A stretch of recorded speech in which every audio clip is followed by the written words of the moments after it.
மேக்கப்லாம் பண்ணிட்டு திங்ஸ் எல்லாம் எடுத்து வச்சுட்டு எங்கே கிளம்பிட்டோன்னா ஊருக்கு போகலாம் அப்படின்னு தான் கிளம்பியாச்சு. எல்லாம் எடுத்து பேக் பண்ணியாச்சு. இதை தூக்கிக்கிட்டு இந்த இவ்வளோ தூக்கிட்டு ஒரு வழியாக ஊருக்கு போய் ஃபஸ்ட்டு சேரணும். நான் பஸ் ஏறிட்டு அங்கே என்னெல்லாம் பண்ணுறோம் அப்படிங்கிறத நான்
ஊர்லேருந்து வந்தோடனே என்னடா இங்கே இருக்கேன் அப்படின்னு பார்க்குறீங்களா? காலையில் வந்த உடனே ஃபஸ்ட்டு நல்லா சாப்பிட்டு முடிச்சுட்டு நல்லா ரெஸ்ட் எடுத்துட்டு இந்த பூவெல்லாம் பறிச்சிடலாம் அப்படின்னு சொல்லிட்டு தான் பறிக்கிறேன். நான் இல்லை அப்படின்னா அந்த செடியில் பூ பறிக்கிறதுக்கும் ஆள் கிடையாது. எங்கள் வீட்டில் ஆள் இருந்தாலும் இந்த பூவை பறிக்க மாட்டாங்க. அது அப்படியே வேஸ்ட்டு தான் பண்ணுவாங்க பூவை. அதனால் நம்ம வந்தால் தான் இந்த பூவை பறிக்கணும்னு எழுதப்பட்டிருக்கு. அதனால் சரி ஓகே இன்னைக்கு இந்த பூவை பறிச்சிடலாம் அப்படின்னு சொல்லிட்டு நாளைக்கு கோயில் பொருள் பறிச்சுக்கோதுக்காகும் அப்படின்னு சொல்லி தான் பறிச்சுட்டு இருக்கேன். பூ விற்கிற வேலைக்கு பூ பக்கத்துலேயே நம்மளால போக முடியாது. அதனால வீட்டில் இருக்க பூவை மட்டும் பறித்து தலையில் வச்சுக்கிட்டா போதும். அது இப்போ இருக்க கேர்ள்ஸ்லாம் யாருமே வந்து பூ தலை சீவி பூ வைக்கிறதுலாம் கிடையாது. அப்படியே ஃப்ரீ ஹேர் ஸ்டைல் விட்டுட்டு போயிடுறாங்க. ஆனால் பூ வைக்கிறதுக்கான வேலையே இல்லாமல் போயிடுச்சு. ஸோ இப்போ பூ மட்டும் பறிச்ச பூவை நம்ம கட்டலாம்.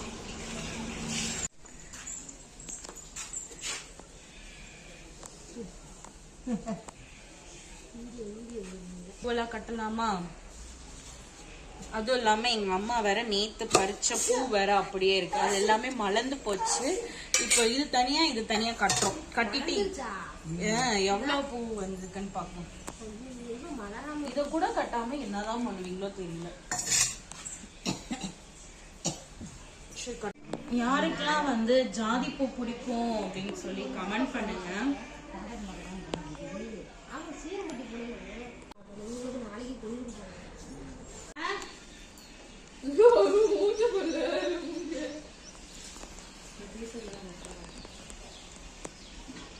முறைக்கிறான் அவன் முறைக்கிறான். அப்படியே தீபிகா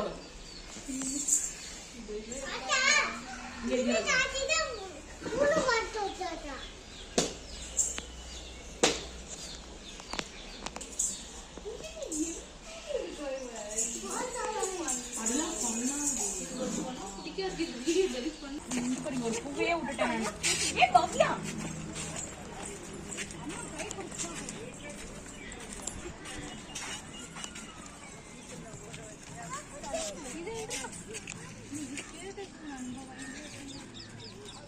இது அழுக்கு தண்ணியா கருமோ. பாம்பு பாரு பவ்யா, பாம்பு பாரு பாம்பு பாம்பு அங்க இருக்கு.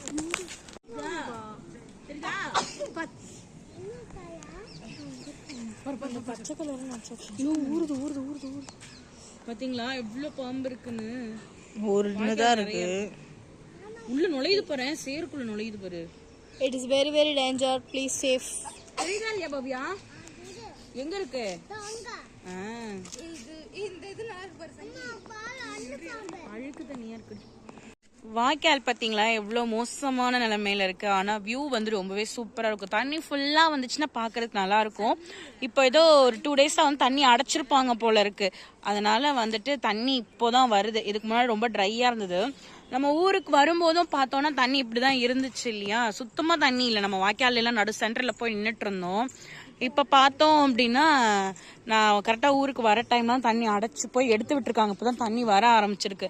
பார்த்தீங்களா மூவ் ஆகுது. ஆனால் நிறைய குப்பை, எவ்வளோ ஒரு குப்பை பார்த்தீங்களா. ஓரக்கங்கள் எல்லாம் தேங்கினதெல்லாம் இப்போதான் எல்லாம் வருது அடிச்சிட்டு. இதெல்லாம் போய் தண்ணி ஃபுல்லாக வந்து அந்த ஸ்டெப்ஸ்லேயே அந்த எழுதியிருக்கு இல்லையா, அதுல இருந்து அதுக்கு கீழ் ஸ்டெப்ஸ் வரைக்கும் தண்ணி வந்துச்சு அப்படின்னா மட்டும்தான் நமக்கு வந்து இந்த அழுக்குங்கெல்லாம் இல்லாம பியூரா இருக்கும். அதுலயுமே குப்பையை கொட்டுறாங்க, சாக்கடை தண்ணி எல்லாமே மிக்சடா தான் வருது. இருந்தாலும் என்ன சொல்றது, அதுலதான் குளிக்கிறாங்க, பண்றாங்க, எல்லாமே செய்யறாங்க. ஆனா தண்ணி நல்லா இருக்குல்ல. எனக்கு இப்படி நின்று பாக்குறதுக்கு ரொம்ப பிடிக்கும். சன் வந்து மறையும் போது நல்லா அழகா தண்ணிலே விழுந்து இந்த சைட்ல இருக்க தென்னை மரம் அதெல்லாம் பார்க்கும் போதே ரொம்ப சூப்பரா இருக்கும், நல்லா இருக்கும். போன டைம் வந்தப்ப நம்ம அந்த இடத்துல தான் நின்றுட்டு இருந்தோம், அங்க நின்றுட்டு இருந்தோம். ஏன்னா இங்கிட்ட வந்து தண்ணி இல்லை, இங்கிட்ட தண்ணி சுத்தமா இல்லை. அதனால வந்துட்டு இந்த இடத்துல நாங்க நின்றுட்டு இருந்தோம் தண்ணி பாக்குறதுக்காக. எப்படி இருக்குன்னு பாத்தீங்களா.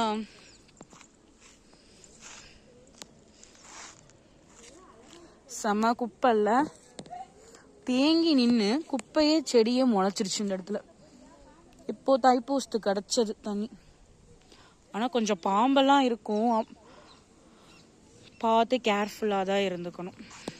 இதை 3 பேர் நின்று வேடிக்கை வேற பார்த்துட்டு இருக்கிறாங்க. பார்க்காததை பார்க்குற மாதிரி வேடிக்கை நின்று பார்த்துட்டு இருக்கிறாங்க.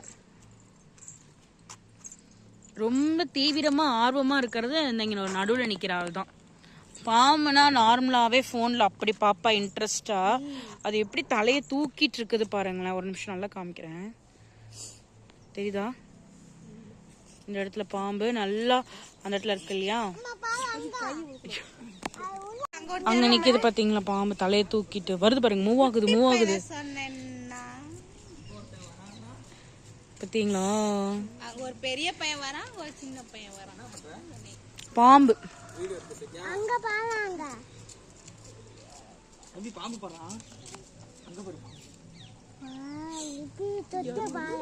எப்படி சுத்துது பாறேன். அதுவா தண்ணியோட கலர்ல கல்லுக்குள்ள பூருது பாரு. அப்படி உள்ள ஃபுல்லா போயிடுச்சு பாரு. கொஞ்சம் தான் இருக்கு. இப்போ அது மேல கல்ல தூக்கி போட்டோன்னு வச்சுக்கோங்க, வெளியில வந்துடும். வருது போறதுக்கு வழி இல்லாம அது உள்ள போகுது, வெளியில வருது.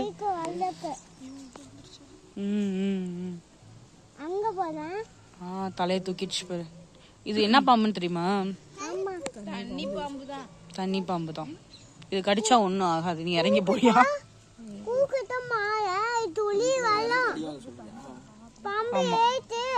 ட்ரையல் பார்க்கணுமா? கடிச்சா ஒண்ணும் ஆகாதுன்னு சொல்றாங்கல்ல, பார்க்கணும்.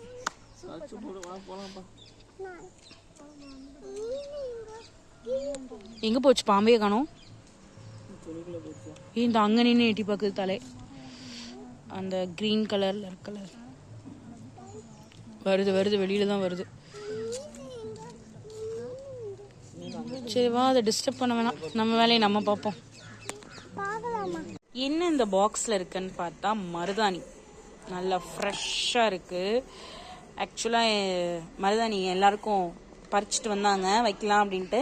ஆனால் யாருமே எனக்கு மருதாணி வேணாம் நாங்கள் கையில் கோன் தான் வச்சுப்போம் அப்படின்னு சொல்லிட்டாங்க. சரி ஓகே, நானும் மருதாணி வைக்கணும்னு ஆசையாக இருந்தேன்.